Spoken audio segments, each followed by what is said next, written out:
Thank you for your support of Westchester Land Trust. We are thrilled to celebrate the last few years of land conservation successes that without your support would not have happened. We're also very excited to celebrate our very special and inspirational 2022 honorees.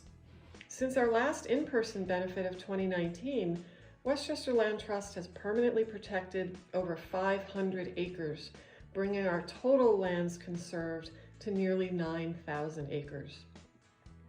This includes the protection of 125 acres across 3 parcels in the town of Cortland. We also preserved 15 acres right around the corner on Pea Pound Road in Bedford. And in partnership with our dear friends in the Glenwood Lake community, we also protected 1/3 of an acre in the city of New Rochelle adjacent to Glenwood Lake Park. So as you can see, we're making an immediate and tangible difference today in preserving our open spaces to improve our community's resilience to the impacts of climate change, to protect our air and water quality, to safeguard our local food supplies, and our passive recreation and nature for everyone. You will be hearing from our 2 Youth Conservation Honorees, Rhys Healy and Halle Vernon. Rhys and Halle have offered their time, talents, and muscle to help our stewardship staff in removing invasive plants, planting native trees for local sensitive wildlife, restoring habitat, and clearing trails.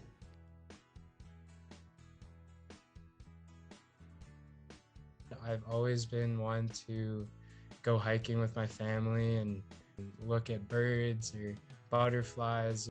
So I've always wanted to give back to what gives me so much joy. A lot of people, myself included, have cared a lot about environmental topics, but haven't felt a lot of agency in how to address that, especially because so many issues that we're experiencing are so global that it can be hard to feel like anything you're doing as a single individual is having a lot of effect. Rhys, John, and I all work together on a project here at Pinecroft.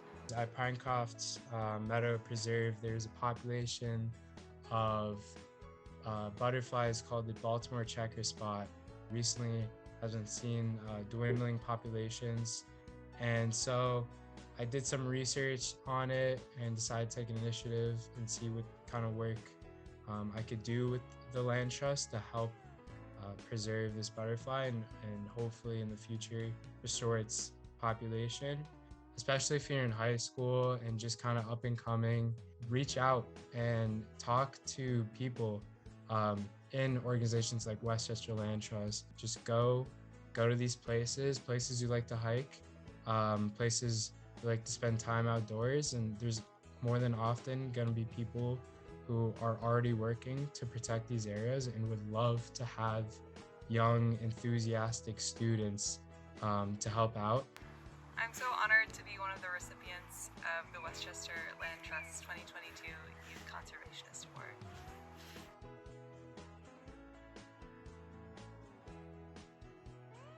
We are especially honored that the Westchester Land Trust has been working with our neighborhood association, Glenwood Lake Association, and our related nonprofit, which is Friends of Glenwood Lake Park, because this is, a small parcel of land, right? This isn't that much in comparison to some of the properties in more northern Westchester and more rural areas.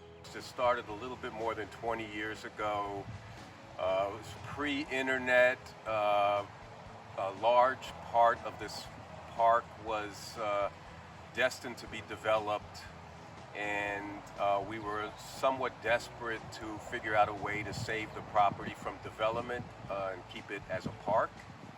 And fortunately, the Westchester Land Trust appeared in the Yellow Pages, if people remember the Yellow Pages. After a lot of angst and public pressure, we the community were able to partner with the Land Trust and the City of New Rochelle in order to preserve what we call the 3 acres, which is a wetland between here and the Pelham line. There was other property that was undeveloped, and we wanted to preserve it.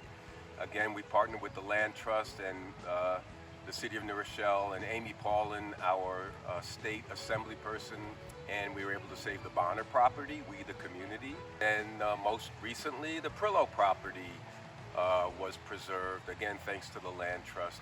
So here, as you can hear in our neighborhood, we have a really active, engaged group of neighbors, and that's really how we've been able to instrument any of this change. It doesn't have to be a huge scale operation. It can be at the local level, like the work I did with the butterflies. Maybe one day the work I did can help so my kids can visit and see that one butterfly that can hopefully still be there.